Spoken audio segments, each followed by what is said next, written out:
And Johannes, as soon as your part's over, just keep sharing the live link until, the live stream's done.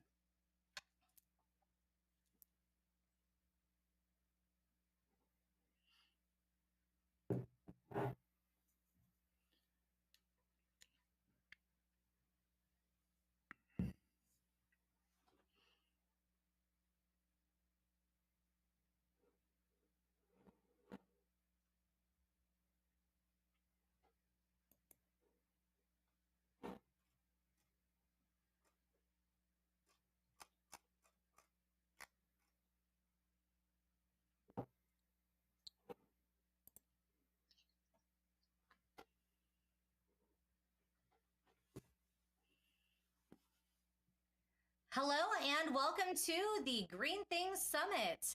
This is the opening session and we are so pleased that you could join us today. This event is brought to you by IoT Marketing and Industry Insights webinars. And we have an entire day filled with over 20 sessions on a variety of topics from sustainability to decarbonization, green technologies, you name it, ESG, lots of different topics. And to get things started, I'd just like to showcase our opening panel presenters and give you a glimpse at who we'll be speaking to first. And so we have Bill Pugh of Smart Connections Consulting and Scott Bryson of Orbital Farms. We also have Vince Bradley of Abundant IoT. I'll be your host, Tiffany Nielsen, and my co-host, Johannes Beekman, both of IoT Marketing, will be joining me here in just a moment, and we will also hear from Daniel Clark of 3D Solar. And I'd also like to thank our sponsors, IoT Marketing and Industry Insights webinars, as well as Triodos, Silentium, and Abundant IoT, as well as our media partners, IoT Ada and Coruscant Technology. So thank you so much for being a part of this event. And let's go ahead and bring in our CEO and founder of IoT Marketing, Johannes Beekman. Hello, Johannes. How are you doing today? I'm doing great, Tiffany. How are you? Fantastic. And I know that our entire team has been putting a lot of hard work into this event to bring you some incredible sessions with speakers from around the world. We have speakers from Italy, India, Mexico, the United States, the UK, just to name a few, Switzerland, Ireland. So definitely a wide variety of places, faces, and topics to discuss. And Johannes, what are your thoughts on the event? What are you looking most forward to?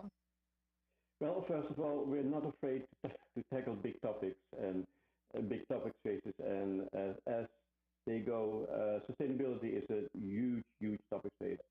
So I'm glad that we have a very strong lineup all the way to the global director of the iPad and also companies that are working in this space. So it's a great session. I like all of them, and I'm really interested in hearing more from the panel what they think about sustainability. Yes, and thank you so much, Johannes. And as we get started here, I would just like to remind you that IoT Marketing does create all different types of events, from webinars to summits and even award shows, podcasts. So if there's any kind of service that you need when it comes to content creation, production of any kind, we will be your go-to source for your end-to-end marketing needs. Any final thoughts, Johannes? No, well, we listened to all the sessions and we talked to all the speakers. So there's a ton of information in the entire summit. So yeah, hang in there. It's going to be a long day, but it's absolutely worth it. And if you don't have tickets to attend the full day, you can get your tickets now at iotmktg.com. We'll also have some links available at the end of this opening panel session. So be sure to get your ticket, watch all the sessions. You'll get access for 30 days. And thank you so much for joining me this morning, Johannes. Thank you, Tiffany. Thanks for having me, and have a great panel discussion. Thank you. All right, and hello to my panel. And to get things started, let's just go around and say where everyone's joining us from. Starting with you, Mr. Bill Pugh of Smart Connections Consulting. How are you doing today, and where are you? I'm doing great, Tiffany, and I am currently in Dallas, Texas. All right, well, while we have your information up there, do you want to just go ahead and tell us a little bit more about your background and expertise? Sure. So I'm Bill Pugh, co-founder and managing partner for Smart Connections Consulting.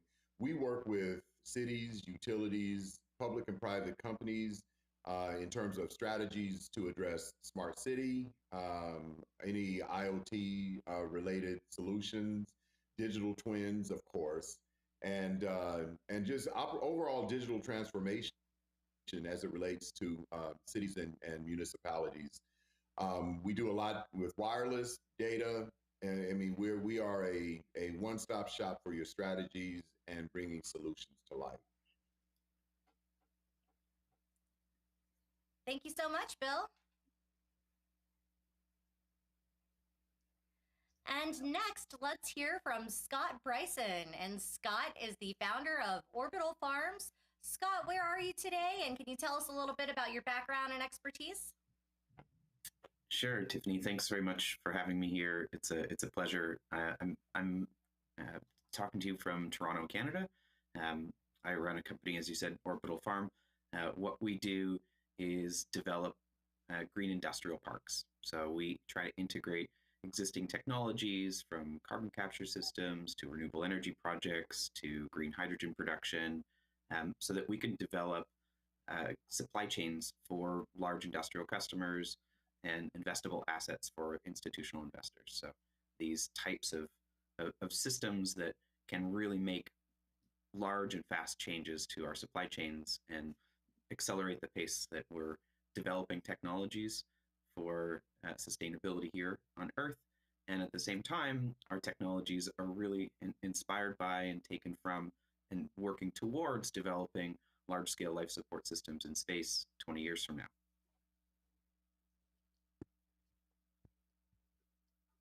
Perfect. Thank you so much, Scott. And we're so glad that you could join us today. And Vince Bradley, the CEO of Abundant IoT. How are you doing today? Where are you joining us from? And can you tell us a little bit more about your background and Abundant IoT? Tiffany, I'm fired up. I love the topic, and I'm excited to, get all these sessions in and really learn today from everything. So I'm from Malibu, California today, and it's socked in. So, again, it's a great opportunity to get to learn more about the whole space, right? So, from Abundant IoT perspective, if you look at the logo, it's sort of like IoT with a focus on energy, and the word abundant, right, is a part of that. We digitally transform enterprise customers, mid-market as well. And what we do is we integrate energy efficiency into the IoT network. We also tap ESG and help customers on that journey. And we're also able to implement the incentives from the Inflation Reduction Act to help customers of all types across the globe. With that motion, we also use blockchain to be as efficient as possible with that when it makes sense. And we also have a background in connectivity and mobility.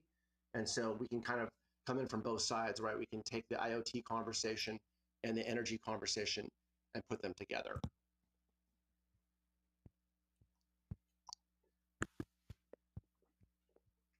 Thank you so much, Vince.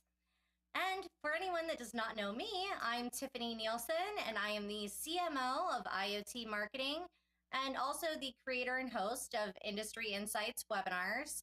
And prior to the pandemic, IoT Marketing was focusing on trade shows to help tech companies launch and grow their products. And with the pandemic approaching, I suggested that we pivot to webinars. And it worked out really well for us. We've covered 29 different industries across many topics, not just limited to IoT, but also other advanced technologies. And we talked about the objectives for using technology, the challenges that are represented, some of the technologies that are used, and provided forward-looking thoughts. And we've covered everything from manufacturing to the energy sector, smart cities, transportation, retail, space, the fintech, you name it. But we focused 2 of the webinars on green topics. There was Going Green with IoT, and there was also the Shift to Earth 4.0, where we got into more detail about how these new technologies are really going to transform the Earth. And so this is going to be a longer, more extended version of those 2 webinars, and we're so happy to have all of these incredible speakers join us today for all of these sessions where we're going to go into deep dives on different topics So I encourage you to get tickets and attend the full day of sessions. And now back to the opening session. And to get things started, Scott, let me start with you. Can you talk about the big challenge that's happening and why the climate crisis is so critical? Yeah, this is something that's pretty important to everyone on the planet. We're going into a new phase of what the Earth is going to look like and feel like. We're currently in the hottest year on record, and this will also likely be the coldest year in our future. Not specifically, but on averages.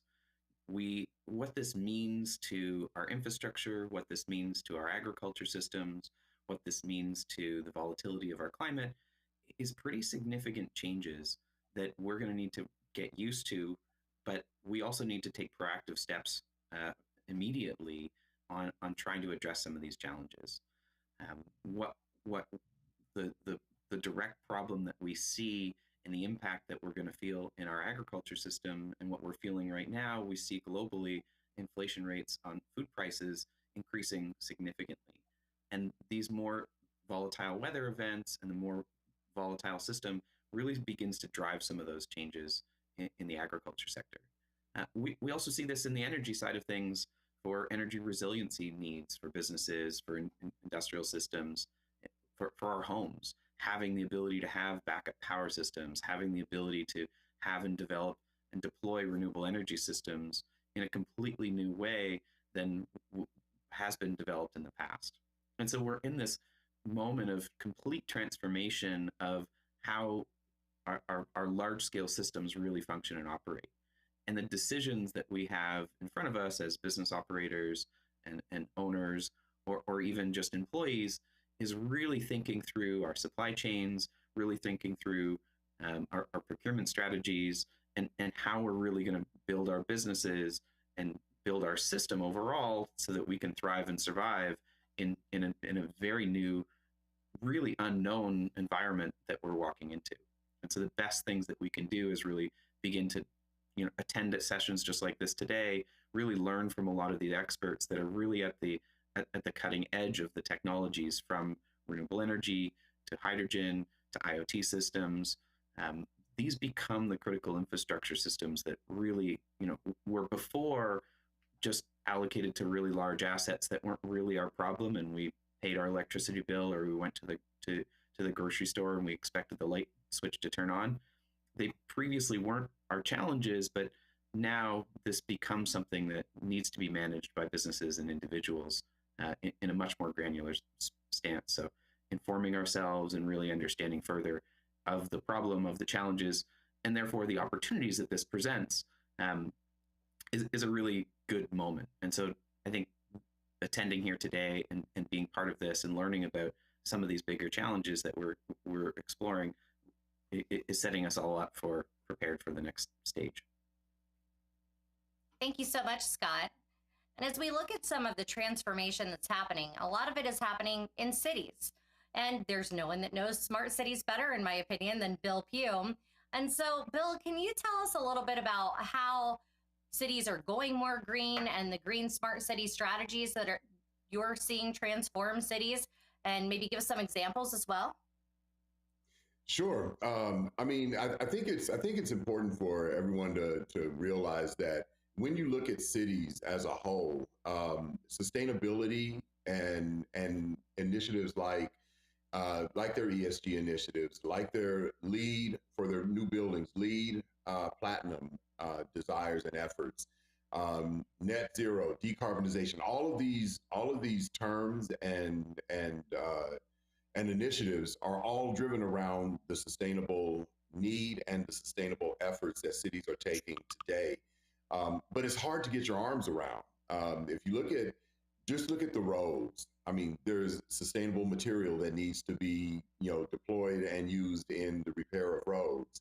There's water and wastewater. And most people, when they think about the, cities going green, don't think about the need to actually have the utilities, the water districts. Everyone plays a role in helping cities and our own livability within those cities become more sustainable. So what I'm seeing is a real effort around how, for every initiative, how do we make this sustainable? Is this a sustainable solution? What are the components that make up that solution?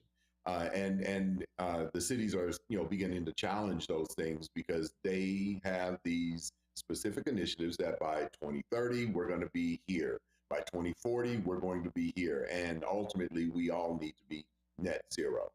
So I think it's much more long-term planning than it is, we're going to achieve this milestone within the next year or two.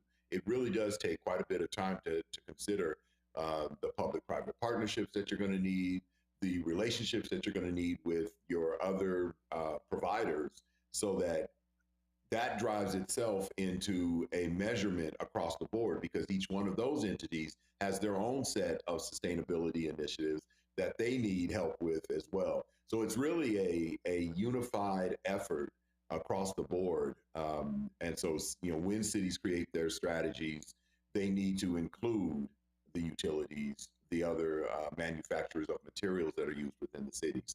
And that for the most part is, I'm seeing that we're in that heavy planning phase right now and trying out a bunch of different things. Thank you, Bill. And I know another big change that's happening is this push towards electric.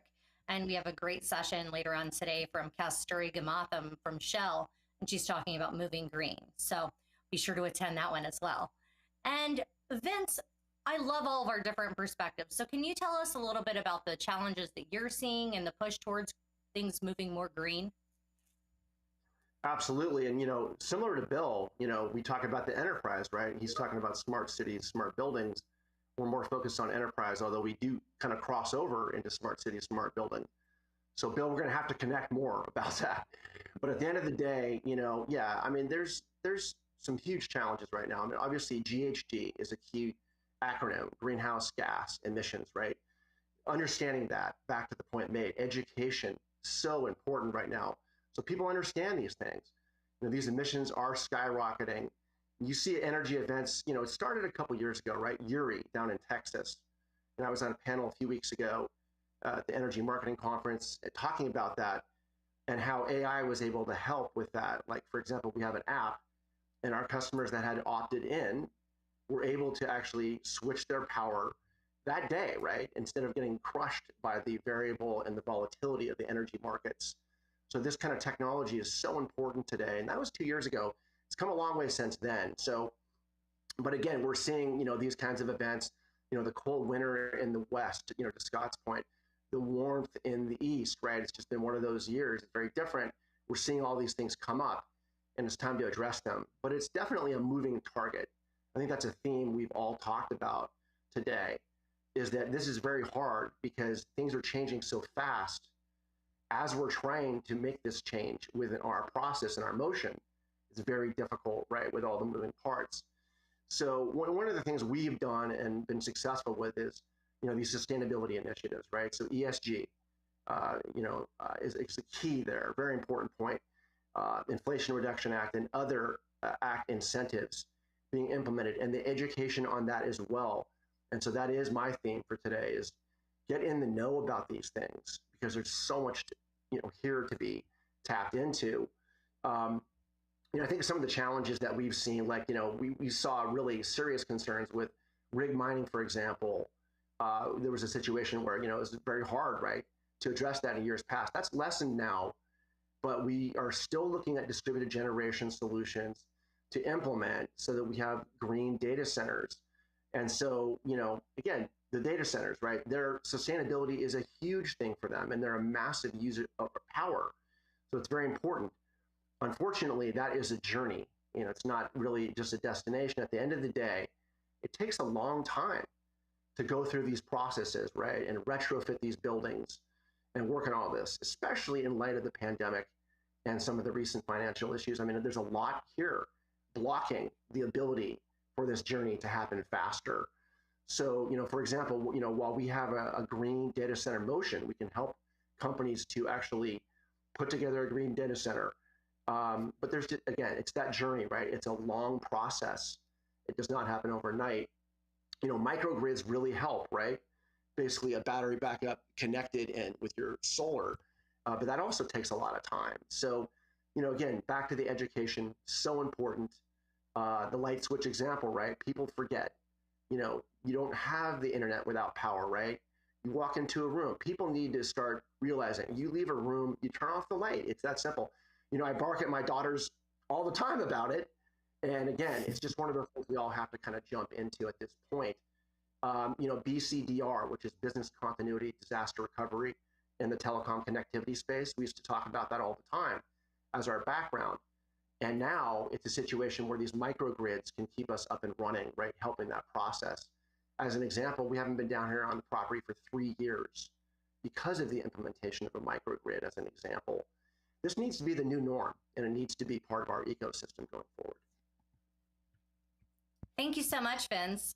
And as we look at the transition to clean energy and renewables, Bill Pugh says it best: a smart city starts with a smart grid.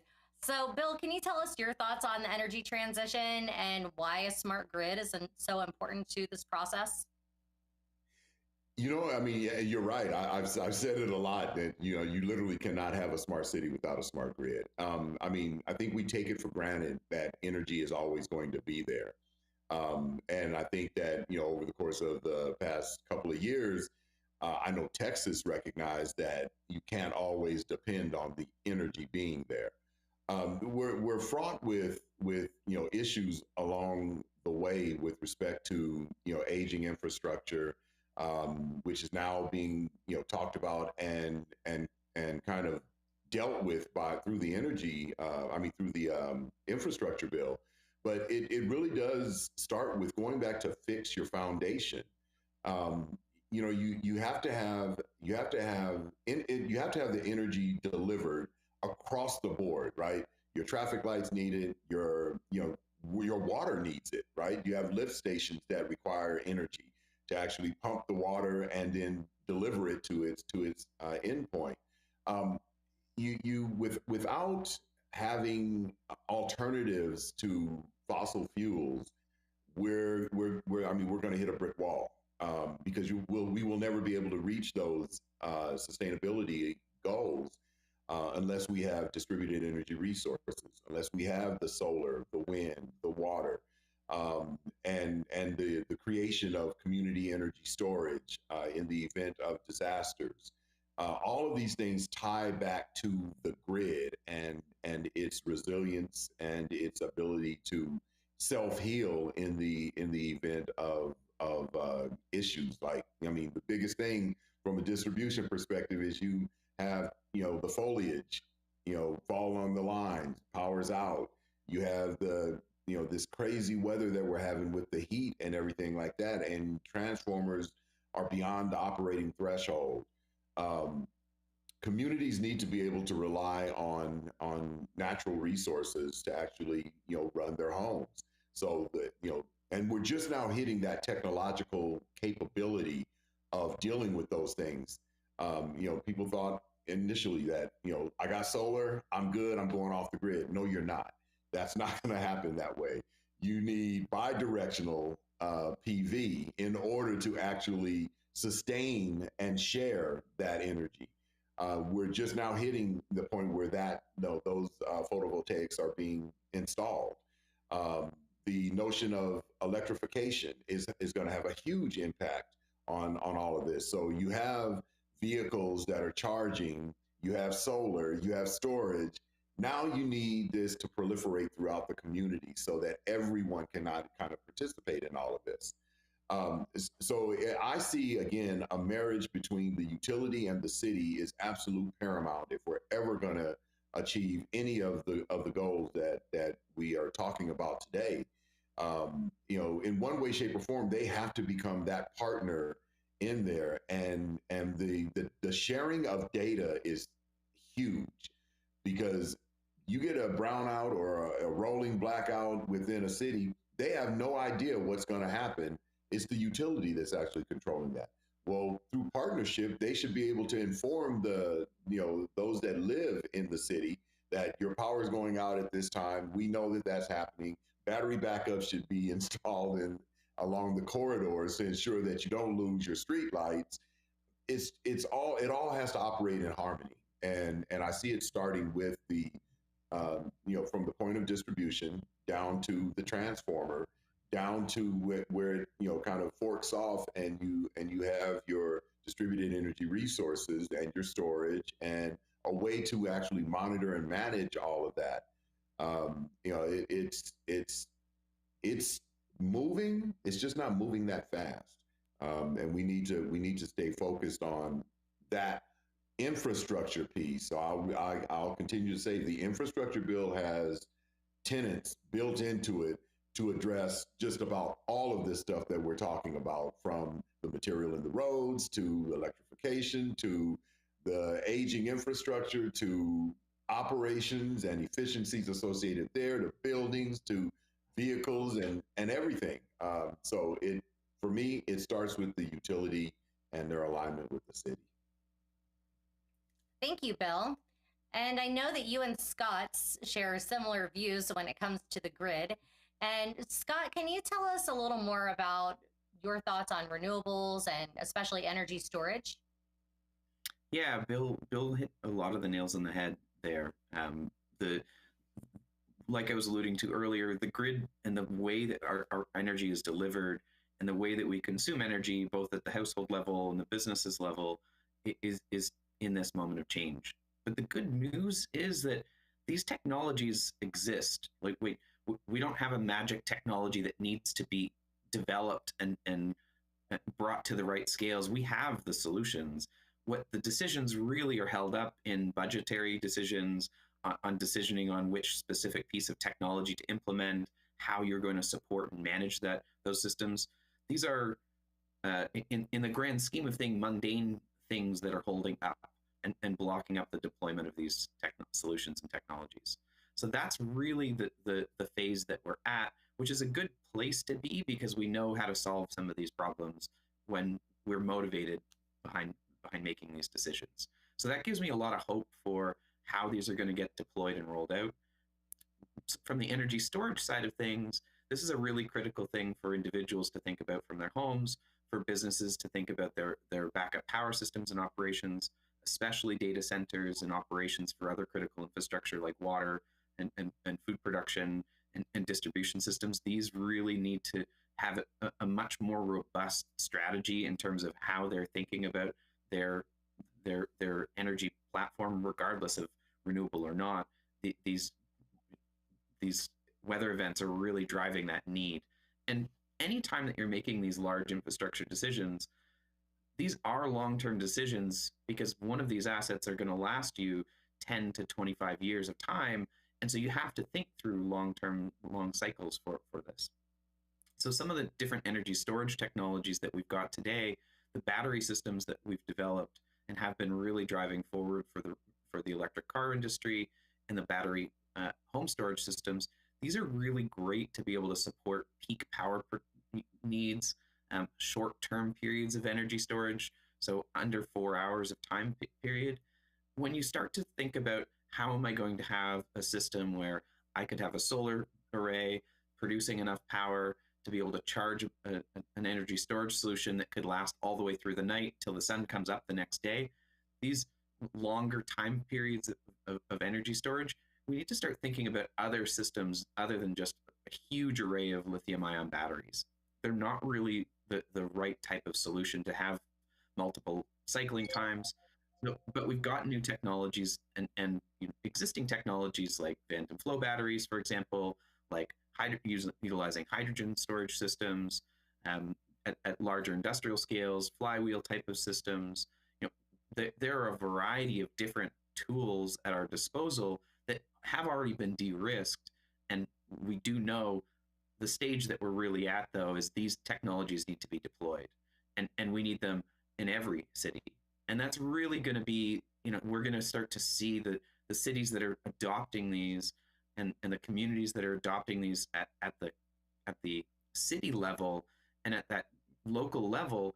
It's really going to start to attract companies and businesses and citizens to try to move to these areas that have invested in their infrastructure.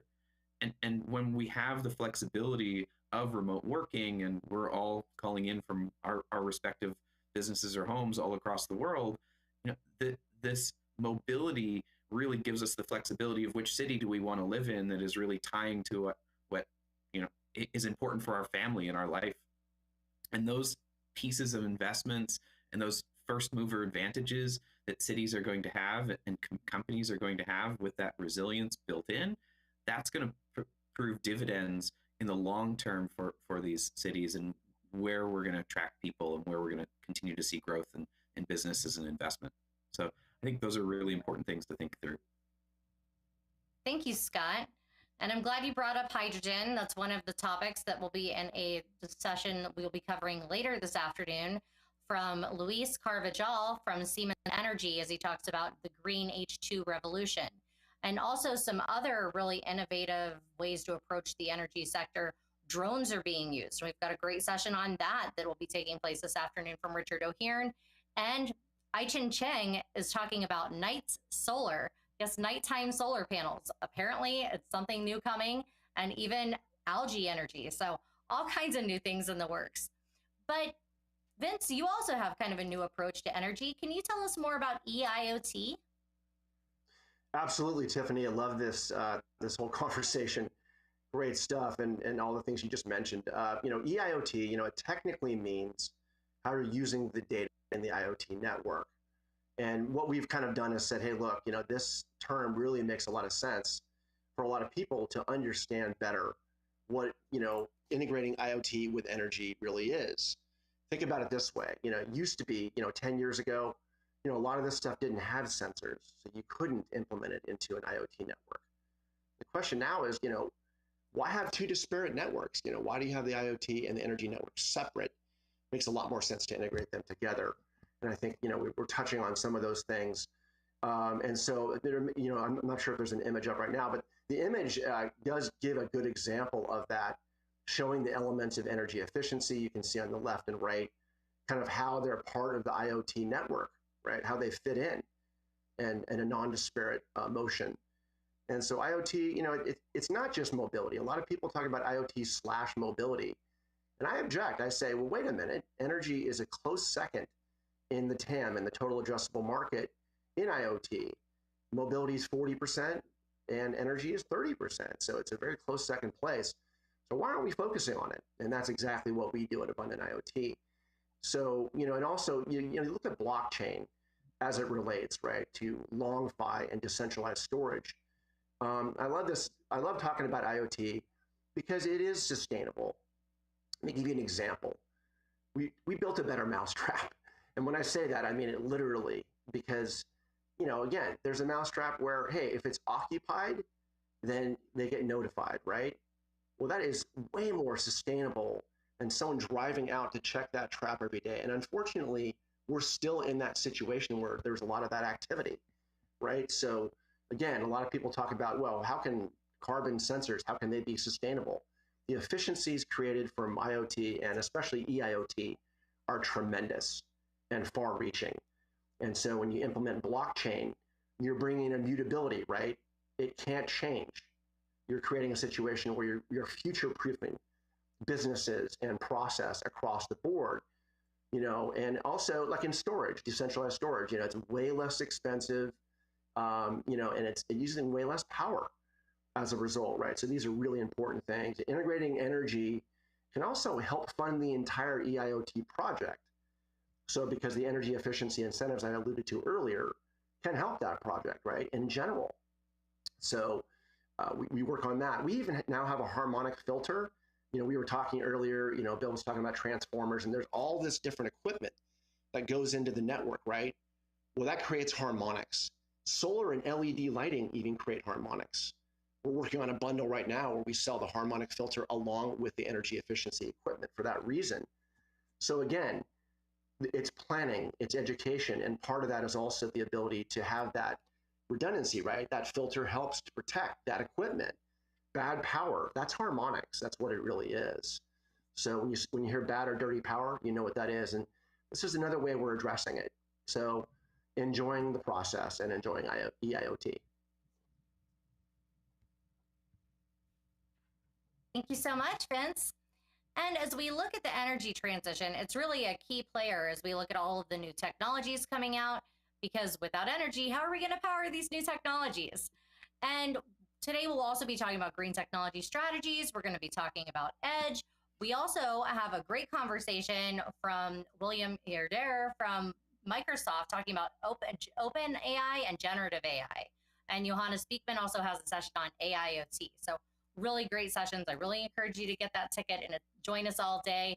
And I wish Bill Pugh could join us all day. And I know that you do have to leave soon to catch a flight. But before you go, can you tell us a little about some of the ways that you're seeing technology become more green and about greener devices? Sure. I mean, you're seeing it in a number of OEMs. I mean, device manufacturers. It's being built into the design phase, where they're looking at, you know, the types of chipsets, what the composition of the chipsets are, what the material of any of the PCBAs are, what types of enclosures are being used. And then once they've got all of their entire bill of materials, now they're working with a manufacturing group that is manufacturing in a sustainable fashion. You know, the interesting thing about all of that is it's making its way from the lower level all the way up to the higher level and back down. So as system integrators are looking at sustainable solutions, they want to know, can I follow the trail all the way down to that device and what that device is made of, in order to say I'm deploying a sustainable solution. The second part that I'm looking at is, as you know, Vince kind of mentioned, is the data centers.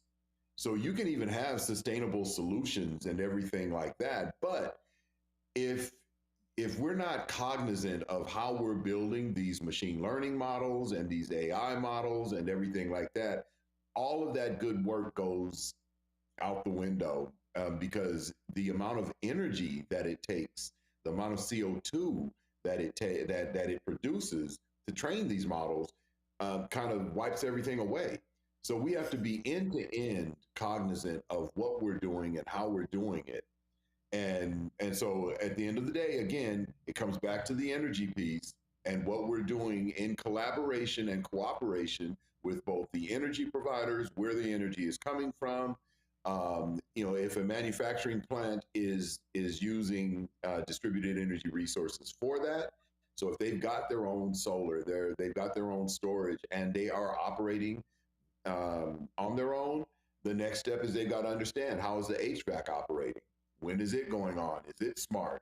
Is it, you know, what we have to just be cognizant of that end-to-end play across the board. So I'm seeing it happen from design to install to operations and management. But the last thing I'll say is, you know, that piece of monitoring and management and maintenance is just as big as anything else, because if you can't monitor it and you can't manage it, you can't measure it. Thank you so much, Bill. And Scott, can you tell us about the technologies and approaches used in space and how they might be used on Earth? Yeah, space is it provides an interesting lens into how to develop sustainable things. In the aerospace world, when thinking about how do you do long-term missions for astronauts, how do you send assets up into space? And we've had astronauts orbiting around the Earth for over 20 years. And when it's so expensive to send materials up there, just as simply as water, it really forces you to think in different ways. And it's that mentality and thinking about waste as something that you want to invent out of the system. That approach of reusability, of circularity, is really embedded into that. And it's driven from financial reasons. And, you know, if you're going to go in long-term missions into space, you can't go and stop at a grocery store along that way. And so you really got to bring all those assets with you, and really forces that reusability. That's that underlying, you know, extreme situation in space. That is the same mentality that we here back on Earth need to apply to our planet. We are on spaceship Earth. Everything stays within within our planet and our gravity well. And it's been our inability to think like that has gotten us to this stage where we have too much carbon in the atmosphere, and we are producing significant amounts of waste and destroying our ecosystems and deforesting our forests and destroying our oceans. The mentality that we've been in this linear economy world has gotten us to this problem. And the stage that we're at right now with technology development, with AI systems, with IoT systems, with an interconnected industrial systems, this drive towards smart cities, all of these components, what they're leading to is what we call the circular economy. And this is where we look at waste streams as resource streams and look at, beyond just putting items into the blue bin or, composting your food. It's how do you then take those assets and turn that into an entire new supply chain for fertilizer production? Or how do you retake those materials or elements and reconstitute those into something completely new and useful? Or the carbon dioxide that we are emitting and even our hard to abate sectors that we can't stop emitting some of those carbon emissions, how do we turn that carbon into something that goes into building our roads and building our buildings? How do we take all of these different, what currently are massive problems, and turn those into opportunities? And that's really the stage that we're at right now, and sort of the centered part where we focus on is figuring out, identifying those technologies. How do you bring those together for a bigger purpose and deploy those at a scale that really are unprecedented that we've seen today? That's the rate of pace and change that we need. And so these space, the space mentality and the space technologies that have been developed for these areas really have and provide some of these capabilities. So a quick example of bringing something from space to Earth, the easy one is LED lights that we use to grow plants. That was developed in the space sector to try to optimize the frequencies of light and to be able to grow those plants. And now that has given birth to an entire industry and ability for us to produce food under very energy efficient light systems. Others are, taking water and recycling water. On the space station, they're able to recycle up to 98% of all of that water. And that's really, again, how we need to think through, and those types of technologies need to be applied at industrial scales here back on Earth.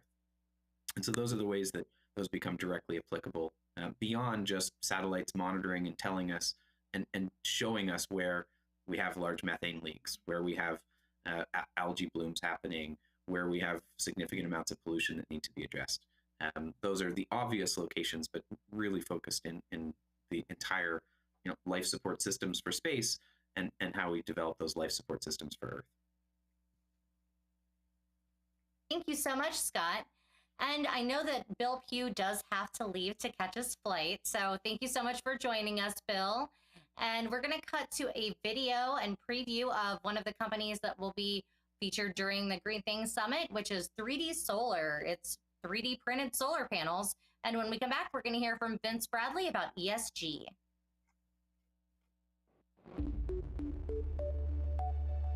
Greetings, everyone. I'm Daniel Clark. I'm CEO of T3DP, hail from the sunny state of California. Thank you for showing up to the Green Things Summit. I'm inventor of a 3D solar module that's able to produce more power in the same footprint as, say, a flat solar panel in the same area. Now, this all started in 2012 when I was utilizing vertical gardening. Was able to increase the yield with the plants growing in 3D 300%. I said, wait a minute, if it works great with plants, growing them vertically, why wouldn't it work good with solar? And now here we are. You can see the first design there, 2017 at the world's best show for 3D printing, Rapid TCT. That actually evolved throughout the time frame, and you can see the middle design here in 2019, we achieved double the power. Now, while that's all great, it's super expensive to manufacture these larger designs. So we essentially pulled Honey, I Shrunk the Kids, and we shrunk it down much smaller to these little micro structures you see in the glass here. Now it's cost competitive to manufacture. Combined with the American Inflation Reduction Act, our cost to produce for the first time in history is cheaper than oil extraction from the ground. Some of the markets that we're going to be utilizing are people that have partially shaded roofs, limited roof space, and IoT applications. The IoT applications will most likely be the lower hanging fruit. And as things move on, we'll move into the residential markets. Now, in regards to the business model, we have multiple patents that are granted and approved. We have a moat of IP to defend our advanced manufacturing technology, which enables the mass manufacturing of these 3D solar cells.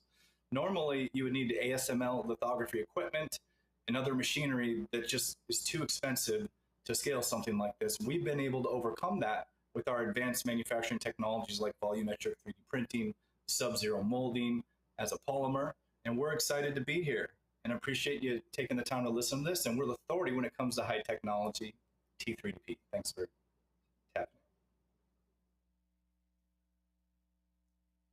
All right, and you'll be able to hear more from Daniel on the rest of the summit during his breakout room, where you can ask questions and engage with them and ask all kinds of questions about his 3D printed solar panels.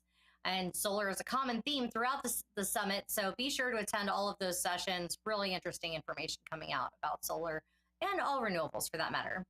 But looking at ESG, Vince, can you tell us, for anybody watching that might not be familiar with the phrase ESG, what it is, what can we expect as things move forward, and what kind of technologies are powering this ESG monitoring and keeping track of all of these, of all of the ESG, we'll say?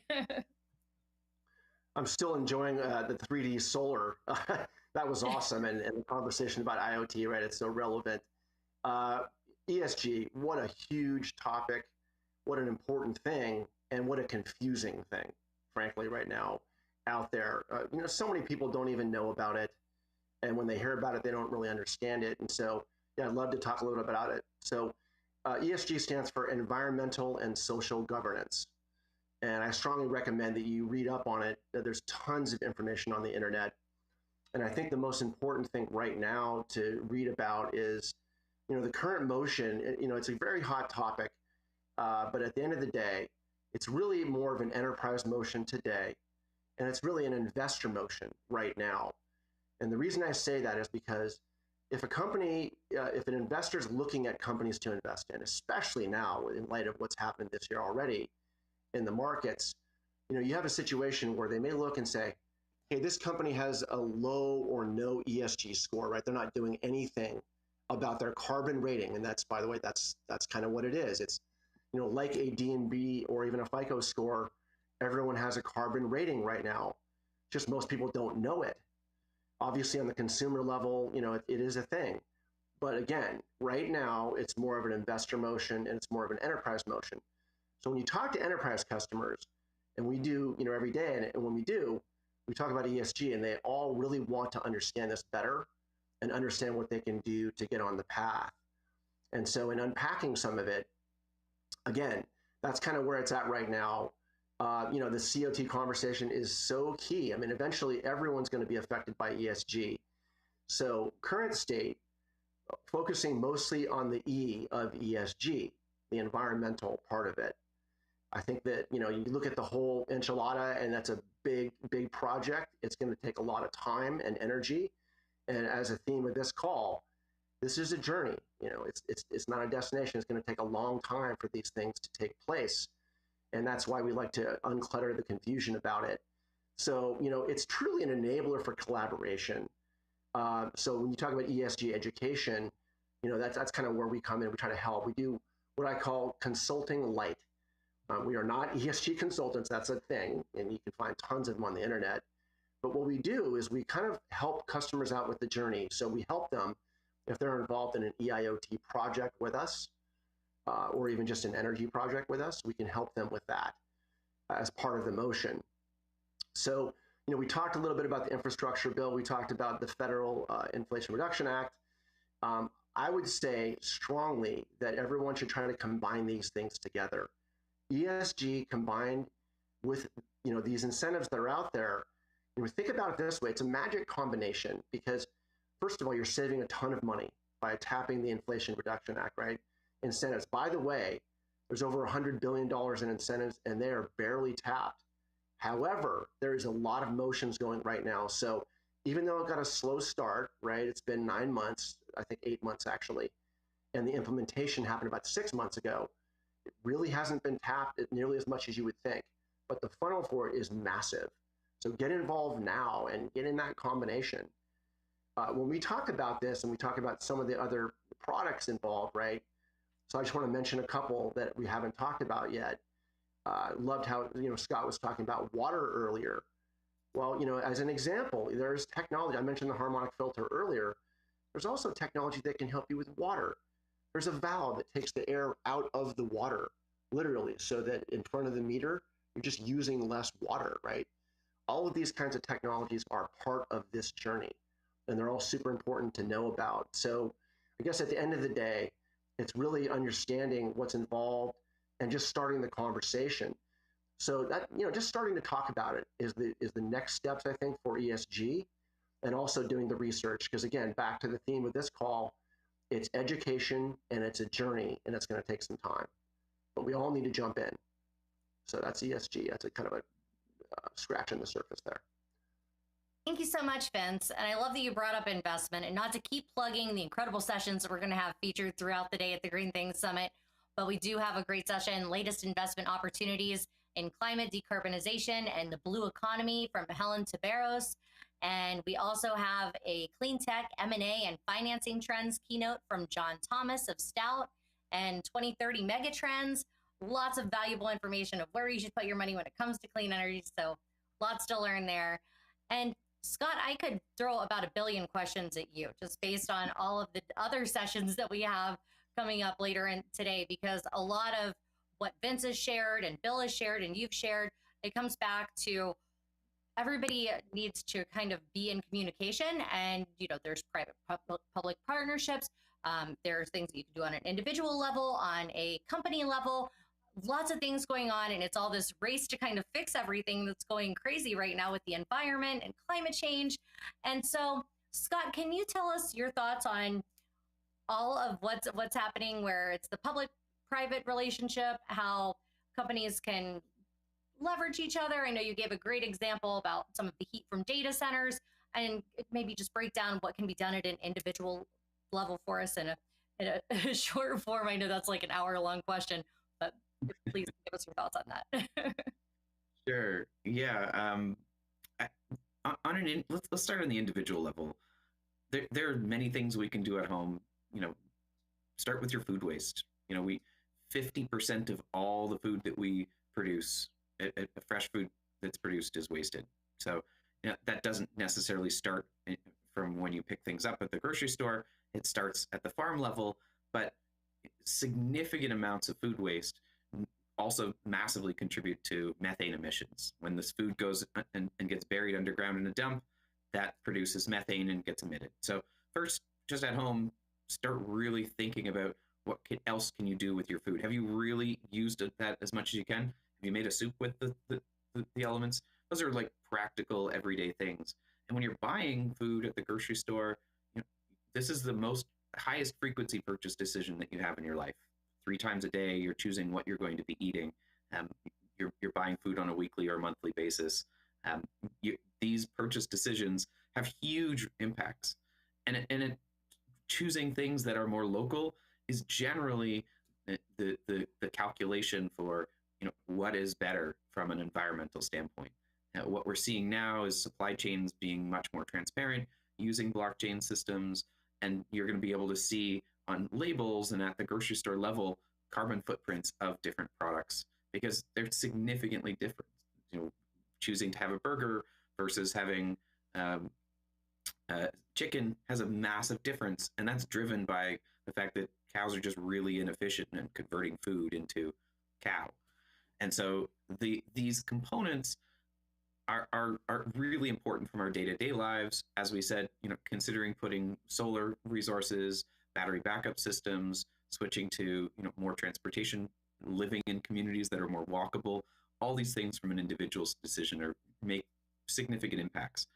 But frankly, they're a drop in the bucket compared to the actual challenge that we're facing. It's really our industrial systems that need to change.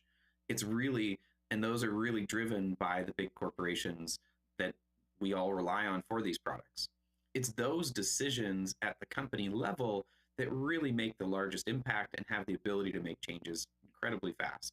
And so, taking into account working when you go to work, you may not be in a procurement position, you may not be in an executive leadership position, but there needs to be a team of people at your company, at every company, that is understanding what is our carbon footprint, what is our supply chain, how can we work to improve this, are we really making the right decisions today and for what things need to happen tomorrow. So through the procurement lens of companies, this is our fastest pathway to making transition and changes and shifts. And the good news is a lot of these shifts and changes actually can save the companies money.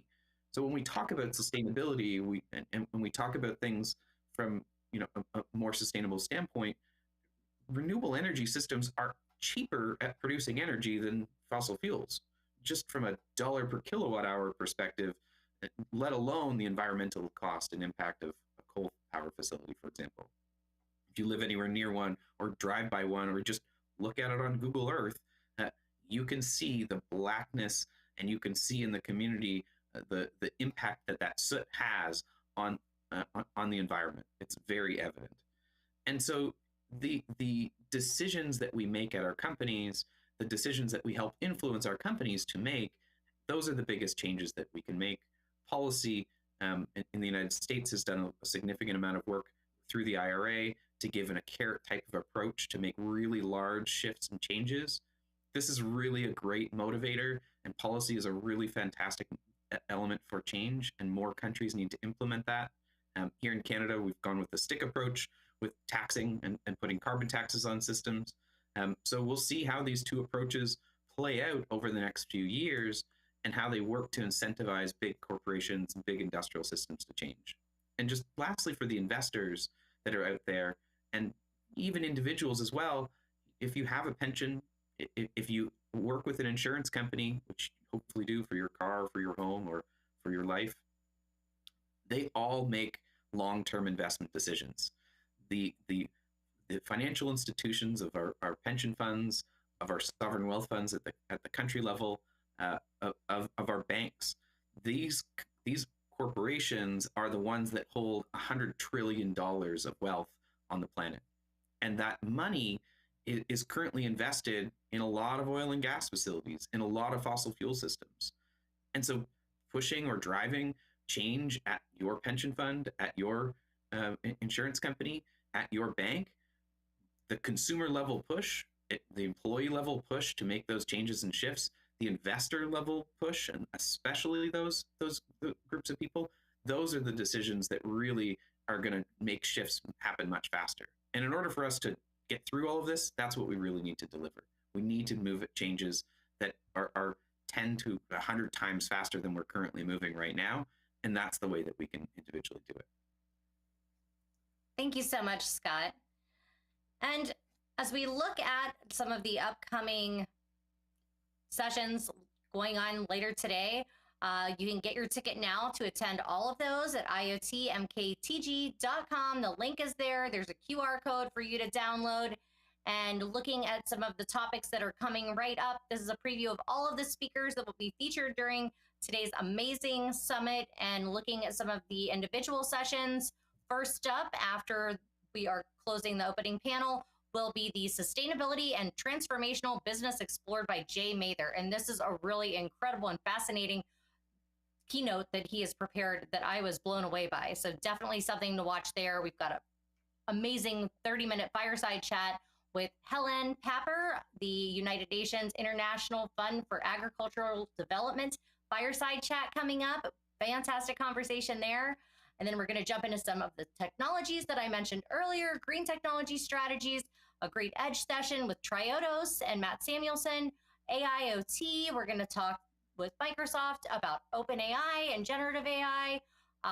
Again, we're going to hear about the transition to smart transportation and powering the future with the green H2 revolution. From Siemens Energy, we're going to hear about net zero and green technology strategies to consider there with Luke DC. We're going to hear about drones in the energy sector. We're going to hear about the latest investment opportunities in climate decarbonization and the blue economy. We're going to hear about the next big thing for decarbonization, climate tech, and energy transition from Ai-Chen Chang. And there's a slide in there. I'm going to warn you, it's pretty scary. It's a wave, I'll tell you that, but you're going to have to attend the session to watch it and look at that slide. Some scary stuff, but some great approaches to how we fix this and combat it.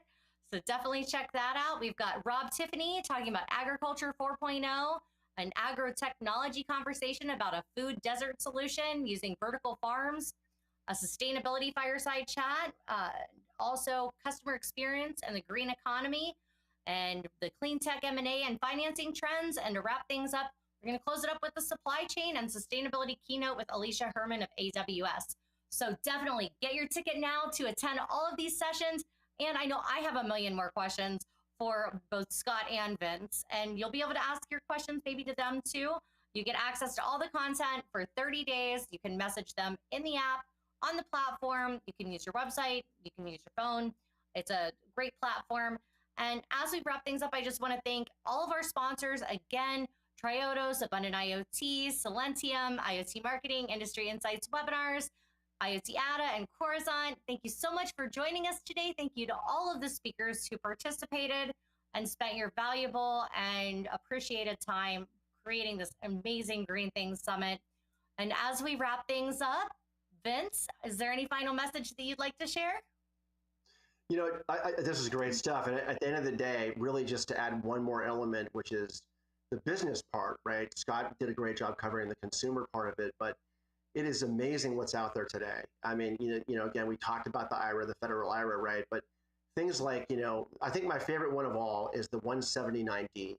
This is one where there was a $1.80 credit per square foot last year. Now it's over $5, which is 3 times more, and REITs are included. So these incentives are just unbelievable right now. So I guess what all I would say is just, unpack those and use them, because that starts the journey. So Tiffany, thank you so much. Johannes, thank you everyone for this amazing event, and we'll see you out there at Staying Green. Thanks. Thank you so much, Vince. And Scott Bryson, any final thoughts? No, I think Vince did a great job there summing things up from a business standpoint. I think the takeaway here is that the opportunities are here. The moment right now is to deploy and develop these opportunities.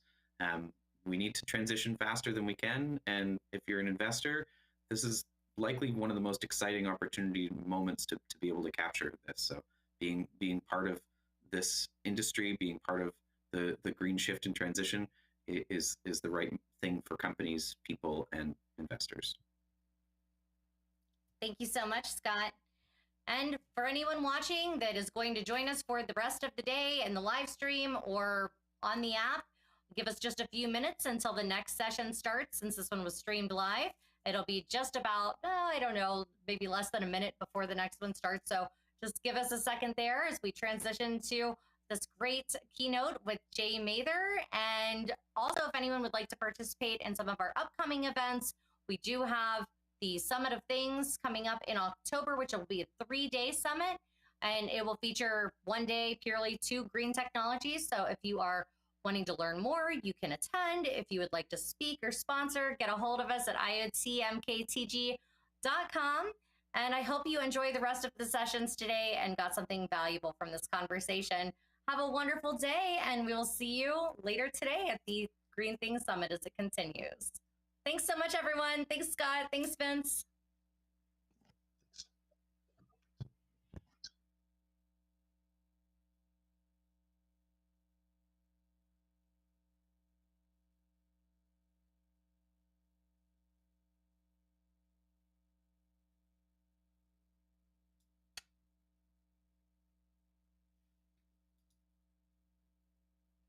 Thank you, Scott. I'm sorry about the late notice on the link to use, but I really appreciate all of your input and you being a part of this. It's been amazing. So I hope that we keep in contact and you'll participate again at some of the things. Absolutely. I'd be happy to help out. Absolutely. Awesome. Anytime. Thank you very much for having me. And then please join in the app, and you're welcome to watch any of the sessions. You'll have access for 30 days, and there's messaging in there,